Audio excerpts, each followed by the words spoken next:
Hello, I'm Mark. Izzy. And I'm Patrick. And today we're going to talk about TeslaSemi and some more tests. But first, Casey's going to roll that title card.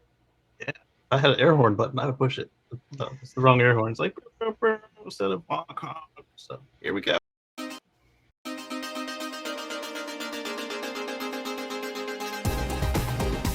You're watching the Tesla Life Express. Hey everyone, thanks for joining us today. Wanted to talk a little bit about this new article that came out in Teslarati about the TeslaSemi having another, I guess you could say, another test, another trial with a different company this time.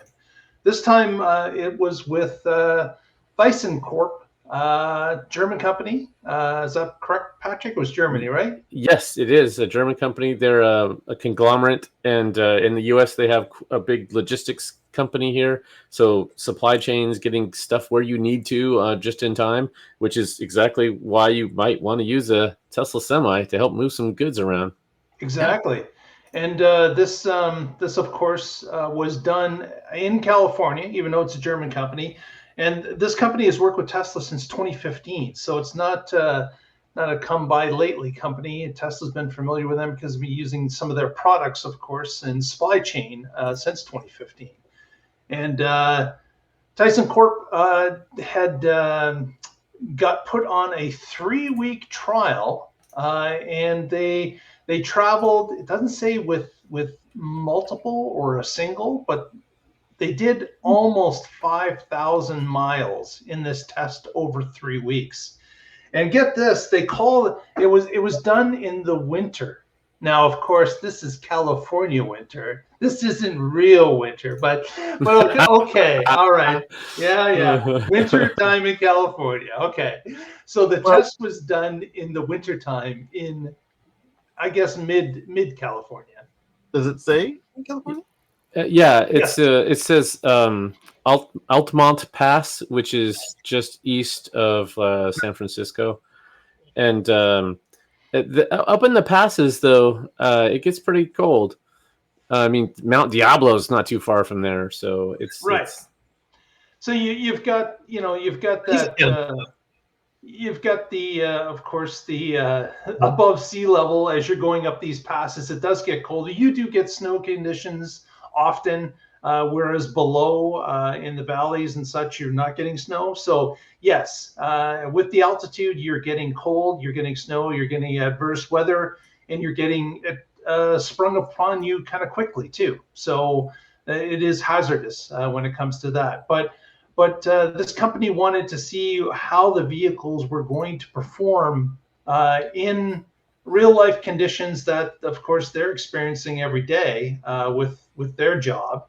And it was interesting to see that it lived up to their expectations. In fact, it lived so much up to their expectations, they have signed up to receive some actual more semis as they come into production. And so they can add to their fleet because they were so impressed with the 3-week trial that they just had. Yeah, I was trying to see if it says how many they're going to order, it didn't. Yeah. But it was interesting to see that they were their officer of supply chain services. He basically said the efficiency and diagnostic features of the truck, and of course its low environmental impact, make it a natural fit for their evolving logistics plans to get obviously a little bit to reduce emissions, to be more environmental friendly, and I am sure the accounting department is looking for some savings that they could actually collect as well. So this is good news. Again, we've seen these, I'll call them white papers, that other companies have done. And what is impressive to see is that through these multiple tests, the Semi has been checking off the boxes that they claim that they have, right? You've got the 500-mile top range for the largest battery. You've got the quick half-hour charge rate that will get you to 80%. You've got the ability, of course, to travel faster up large passes as mountains in California. So being able to not have to slow down on the way up. You've got a truck that has the ability to keep a higher top speed. That, of course, is why many of these mountain passes have multiple lanes. So vehicle traffic can get by the trucks that are in slower, limited rolls going up those hills. The diesel can only go so fast based on the size of their load, based on the steepness of the hill. But with these, with the TeslaSemi, of course, and all that torque, that problem goes away. Exactly. And of course, keeping up to speed going up the pass, big plus. Even bigger, I would say, is going down the other side of the mountain and not using those brakes, being able just to regen, put that energy back inside the battery to save it for later, and save on the physical pads that those trucks, those massive trucks have.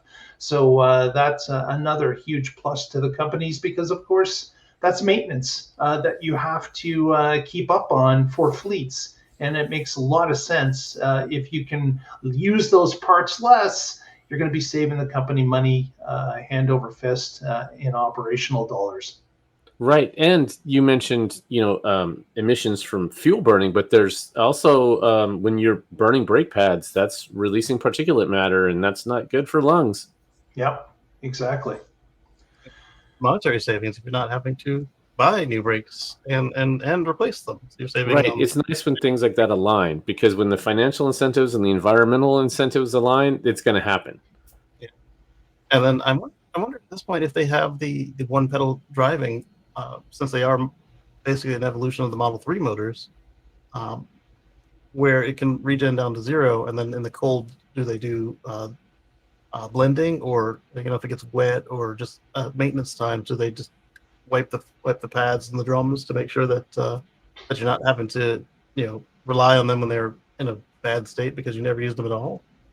Yeah, I got to believe that Tesla's learned their lesson from the other vehicles and would probably have built that into the truck's DNA to start with, because especially in large trucks, the brake maintenance, just like our cars, is still going to be required. You got to keep those parts lubed up, especially since they're not being as used as much. In panic stop situations, obviously the physical brakes and the drums or the rotors are being used at that point. But it would make sense that maybe use them every once in a while softly, keep the parts moving freely. And of course, at their regular routine brake checkup, they're probably lubing the parts as they take the wheels off and check things out, as they do for safety reasons as well. I have a whole button to annual maintenance. Well, yeah, annual maintenance. I mean, that's one of the things that they were just talking about, right? Is the built-in diagnostics on this are great. So if they could tell you this brake pad hasn't been used in 3 months, and so next time it goes out, we're going to use at least that one, and maybe offset it with a different one that's still doing regen. Because I don't know how many motors are in the Semi. Three? Yeah. So you could you selectively do regen on some and not others when you need to wear the brake pads to get rid of any, burnish off whatever rust is developing on the plate or whatever. Yeah, and there's not just big brothers watching you. There's also the fact that they expose a lot of it to the drivers themselves. There's the lights test buttons that you can do all your lights tests without having to get in, get out, find a reflective surface. Any stuff you got to do to make it happen. And from what I hear from the people who've driven it, it's quite nice. And if we have heard already that even though it's not in full serial sale yet, they've already made some significant changes from the Mark Zero based on what they received as feedback from the drivers and the fleet operators. Right. Yeah, we talked about why they would pick Pepsi as like a partner early on, and then just not just say, "Oh, here's a truck, good luck," but no, let's work with you. Let's talk to people after each drive. What problems did you have? What maintenance issues did you encounter? It's a fleet vehicle, so having more of that data available to the fleet managers makes a lot of sense. Yeah, and pick a large fleet like that means they get to see a bunch of different drivers, and then they get like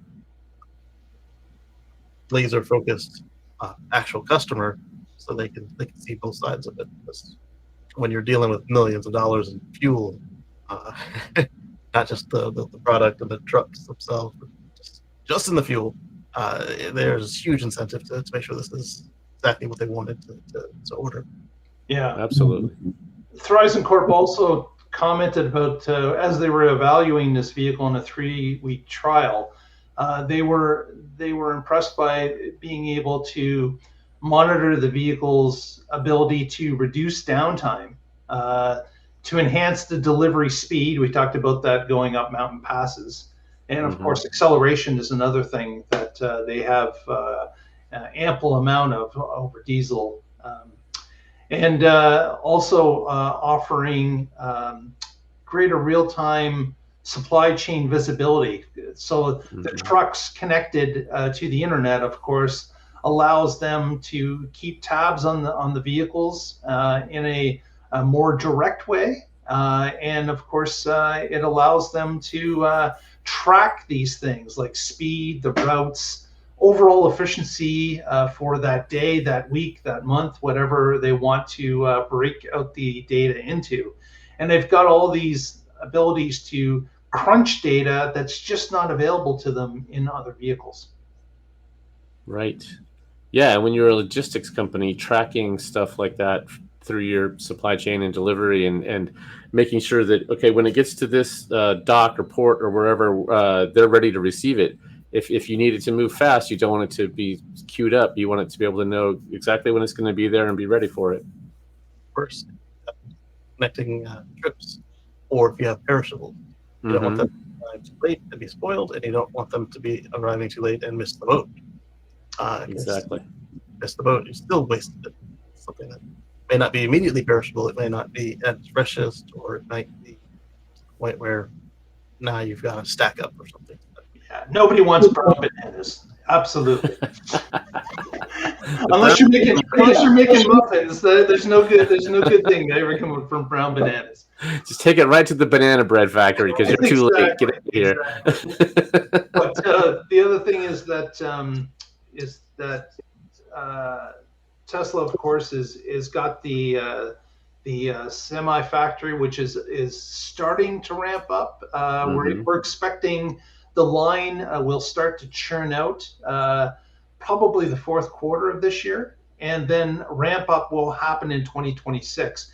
And of course, as a refresh, the factory that I like to call iWest is going to have the 50,000 amount of vehicle units to be put out in a year once they're ramped up completely.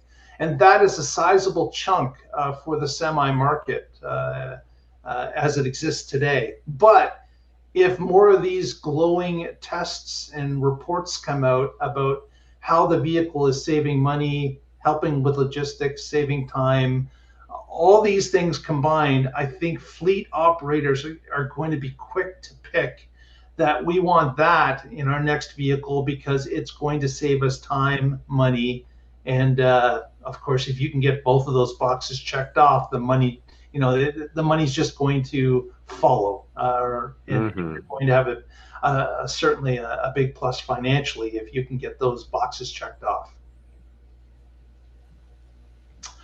With that, I think what we want to hear from you out there. Do you think Tesla is going to be able to sell their 50,000 units a year once they get ramped up? Let us know in the comments what you think, why you think yes or why you think no. Would love to hear from you. But as we go to some shout outs, let's go to Casey first and see what he's got on tap. Coming up, you've got Go With Me on Sunday. You've got Let's Chat with Casey and Friends over at youtube.com/CaseyGreen or x.com/gcustom. then on Monday, catch us for the Tesla Life Express Edition 2. Catch you back live on Wednesday. Very good. Very good. Patrick, what do you got? As always, I'm with the Oregon Electric Vehicle Association. You can find us at oeva.org, and I blog occasionally at carswithcords.net, where I write about my future free from fossil fuels. And hey, I want to tell you guys, forward this to a friend if you have anybody that's interested in Tesla or the Semi.